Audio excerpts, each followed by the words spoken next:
Қыздарға қандай жігіттер ұнайды? Қайырлы күн. Сендермен әрдайым мен интернет достарың Санжар Айдар. Бүгін біз көпшіліктің сұрауымен қыздарға қатты ұнайтын жігіттер түрлері жайлы әңгіме қозғаймыз. Сен қызға 100% ұнау үшін қандай болуың керек?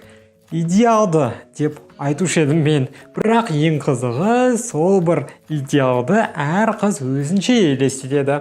Себебі қанша адам бар, тура сонша пікір де бар ғой. Бүгін біз адамның нақты бет әлпеті мен қалтасының қалыңдығы жайлы емес, оның өзін ұстауы, мінезі, жақсы қасиеттері мен әдеттері жайлы көбірек сөйлесеміз. Өйткені бір қыздарға бойы биік, ал екіншілеріне орташа, шашы ұзын, шашы қысқа, ірі денелі, кіші денелі жігіттер ұнап жатады. Жалғастыра беретін болсақ, тізім ешқашан аяқталмас. Міне, осы үшін бүгін біз адамның ой санасы мен ішкі әлемі жайлы сөйлесетін боламыз. Бұл Санжар Айдар және менің саған айтарым бар.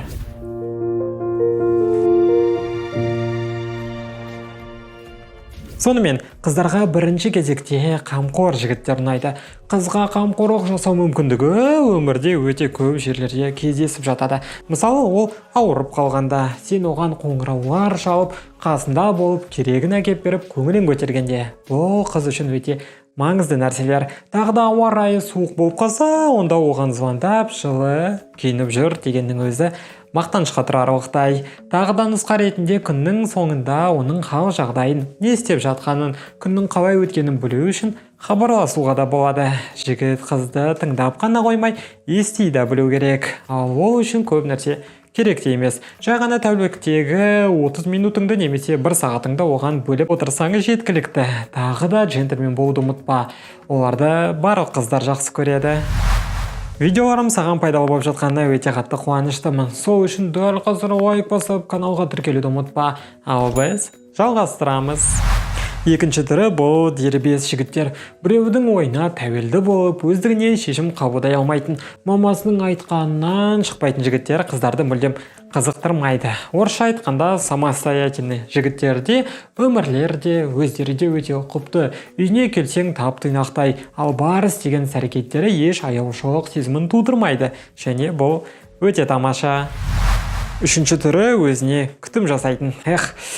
Негізі бет әлпет жағын айтпаймыз деп едік. Жарайды, енді айтуға тура келген сияқты.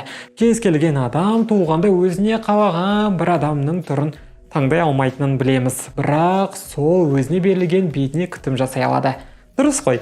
Сол күтімге мен шаштың тазалығы, бет әлпеттің реттілігі, мысалы сақал мұрттың әдемілігі, тіс тазалығы, тырнақтардың уақытында алынуын жатқызамын. Бұл нәрселер көп уақытты талап етпейді, бірақ өте күшті нәтиже беретіні рас. Төртінші, стильді жігіттер.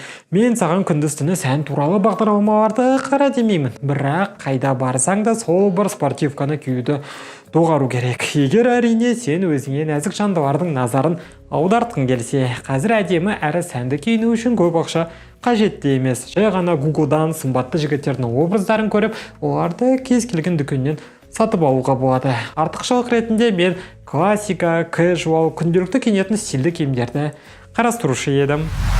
Бесінші, ақылды жігіттер. Қазір 21 ғасырда көп қыздар жігіттің қайда оқығаны мен бар білімін ерекше бағалайды. Бұл жерде мен саған қызды бір ақылды сөздермен жалықтыруды емес, қайта сол білімді керек жерде пайдалану жайлы айтқым келеді. Қыздар құлақтарымен жақсы көретіндіктен менің ойымша көзі ашық, оқыған адам ғана әңгімені жақсы қолдай алады. Екінші жағынан қыз сені өз достары мен таныстарына ұялмай көрсете алады. Және үшіншіден білімді жігіттер сенімді әрі болашағы зор адамдар қатарына кіреді. Мысалы, егер қыз отбасы құрғысы келсе, онда ақымақ, өмірінде бірде-бір кітапты соңына дейін оқымаған, еш нәрсені бітірмеген жігіттер оны мүлдем қызықтырмайды. Көп жігіттерде өздерінің қасынан оқыған әрі көз ашық қызды көргісі келеді. Онда талап етсең, өзіңде соған сәйкес келуің керек қой. Алтыншы, кез келген адамның тілін тауып еркін сөйлесе алатын жігіттер. Егер сен кездесуге сымбатты жігіт болып, келіп алып, аузыңнан бірде-бір сөз шығара алмайтын болсаң, онда бұның не пайдасы бар?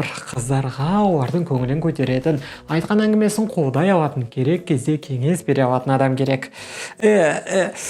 Короче, осылай ғой, дейтін жігіттер емес. Осы жерде мен тағы позитивті жігіттерді де жатқызушы едім. Бұл нәрсе де маңызды. 7-ші жауапкершілігі ала алатын. Сенімен кездесуге келіскен қыз өзін саған сеніп тапсыра алды деген сөз. Сол үшін жауапты бола білу керек. Айттың ба? Орында. Егер орындаған келмесе, онда айтпау керек еді. Жігіттің екі сөйлегені өлгені деген сөз де бар. Қыз сенің әр айтқан уәделеріңді өзіңнің есіне сақтап алады. Ал кейін уақыты келгенде сенің сөздеріңе емес, істеріңе мән беретін болады. 8-ші мейірімді және позитивті жігіттер. Қыз сені өз достарың мен отбасыңмен қаншалықты жақсы арақатынаста екеніңе қатты мән береді. Егер сен бәрімен сыпайы, мейірімді, үнемі позитивті күліп жүретін жігіттер қатарынан болсаң, онда мен сені құттықтаймын. Сен көп қызға ұнай аласың. Ал бүгінге осы видеода айтылған кеңестер арқылы өз арманыңдағы жұбыңды тезірек кездестіруіңе тілектеспін. Бұл тақырып жайында көбірек ақпарат білгің келсе, дәл қазір менің төмендегі инстаграмыма кірсең болады. Жеке сұрағың болса, онда комментарийге жаз.